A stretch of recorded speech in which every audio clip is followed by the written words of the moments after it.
नमस्कार, मी मोरेश्वर. हाय Maharashtra YouTube news चॅनलमध्ये आपलं स्वागत आहे. संसदेचं पावसाळी अधिवेशन आजपासून दिल्लीत सुरू झालं. पण पहिला दिवस हंगामात गेला. कामकाज झालंच नाही. दोन्ही सभागृह, लोकसभा राज्यसभा वारंवार तहकूब करावे लागल्या आणि शेवटी पहिला दिवस बुडाला. हे अधिवेशन महिनाभर चालणार आहे आणि सरकारची भूमिका हीच राहिली तर येणाऱ्या दिवसामध्ये हेच चित्र पाहायला मिळेल. कारण सरकारचा संवादच नाही विरोधकांशी. सरकार आंदोलकांशी बोलतच नाही आहे. त्यामुळे आजचा दिवस जो आहे तो सरकारच्या चुकीच्या वागण्याने सर्व सोनम वांगचुक लडाखचा हा नेता आहे. लडाख कुठं लडाख आहे हे कोणाला सांगता येणार नाही. पण तो नेता इथं येतो, दिल्लीत येतो. नीट परीक्षा, मेडिकलमध्ये तुम्हाला ॲडमिशन पाहिजे असेल तर नीटची परीक्षा चांगल्या पद्धतीने पास व्हावं लागतं. या परीक्षेत पहिला पेपर फुटला, नंतर पुन्हा परीक्षा झाली. त्याच्या निकालाचे भानगडी आहेत, पुढे येत आहेत. पण या पेपर फुटी प्रकरणात नीटच्या शिक्षण मंत्री धर्मेंद्र प्रधान यांनी राजीनामा द्यावा अशी विरोधकांची मागणी आहे. आणि त्याचं नेतृत्व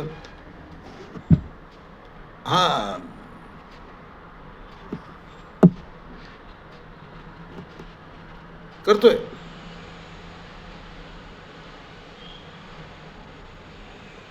म्हणजे पहा काय विचित्र परिस्थिती आहे. गेल्या 20 दिवसापासून सोनम वांगचुक दिल्लीत जंतर मंतरवर उपोषणाला बसले होते. तर 2 दिवसापूर्वी पोलिसांनी त्यांना उचललं आणि सफदरजंग रुग्णालयात दाखल केलं.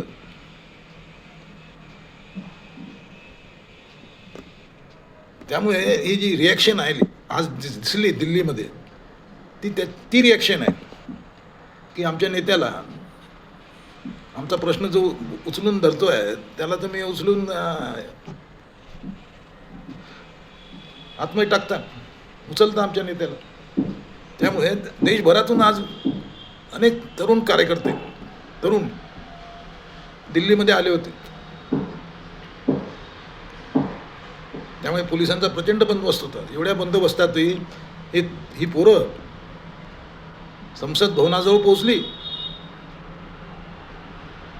थोडा प्रेशर आणखी वाढलं असतं आंदोलकांचं तर ते संसदेमध्ये घुसले असते. संसद परिसरात त्या म्हणजे फाटकाबाहेर पोचलेच होते आंदोलक, एवढा प्रचंड बंदोबस्त करू नये. कारण संसद भवनाजवळ पोचण्याचे अनेक रस्ते आहेत, लहान मोठे गल्ल्या गुल्ल्या. तिथून हे लोक घुसले. पोलिसांनी लाठीचार्ज केला, अश्रुधूर सोडला. पण युवा शक्ती जी आहे ते युवा शक्तीचं प्रेशर यावेळेला प्रचंड होतं आणि ते दिसलंय. म्हणजे नेता हॉस्पिटलमध्ये आहे आणि हजारो कार्यकर्ते येत आहेत, आले आहेत. म्हणजे हा चमत्कारच आहे. म्हणजे नेता आतमध्ये आणि आंदोलक येत आहेत. म्हणजे 2 दिवसाआधीपर्यंत या आंदोलनात दम नाही असंच बोललं जात होतं. कारण जंतर मंतरवर काहीच गर्दी नसायची.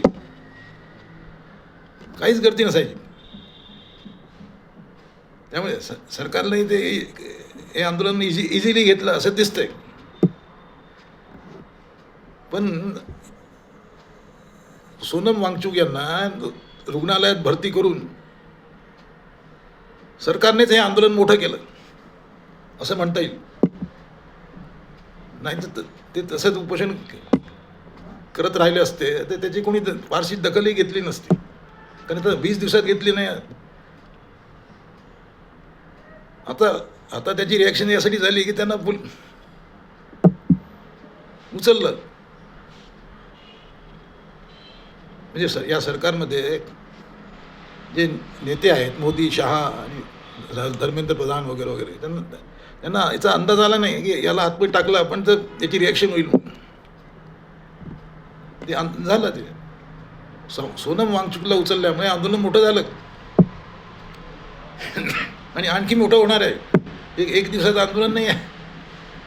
जी पोरं आली आहेत ती फार म्हणजे ती काय अशी दबणारी पोरं नाहीत, पॉलिटिकल पोरं नाहीत.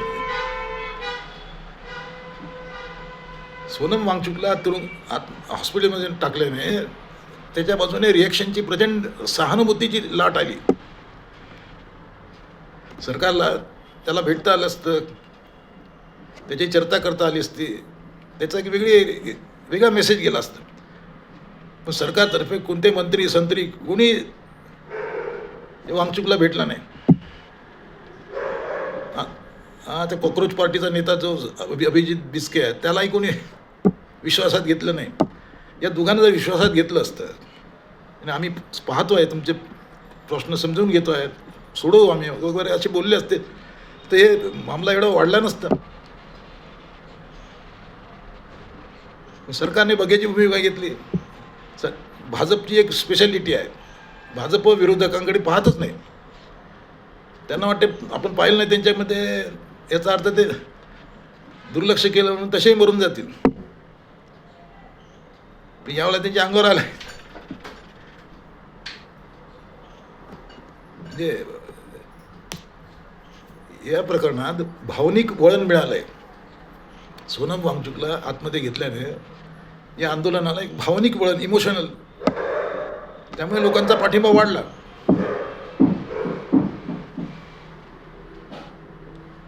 भाजपला मतदान करणाऱ्या घरातली लाखो मुलं, हजारो मुलं तिथे पाहायला मिळाली. कारण तर त्यांचा संताप आहे की आमची परीक्षा आणि तुम्ही अशी हँडल करता.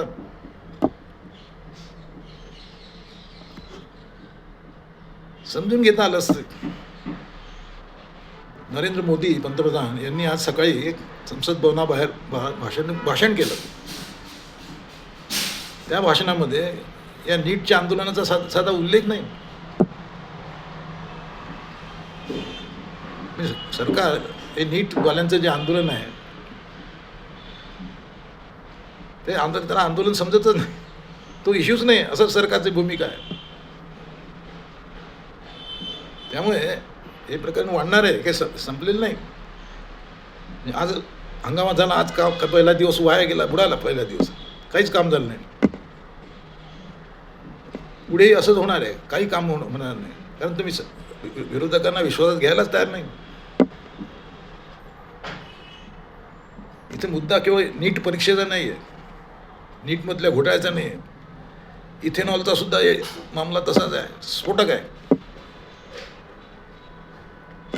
त्यामुळे मोदी शहा हे प्रकरण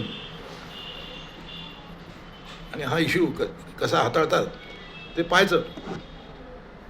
पण पहिल्या दिवशी तरी भाजप आणि भाजप नेते नापास झाले आहेत असं म्हणता येईल.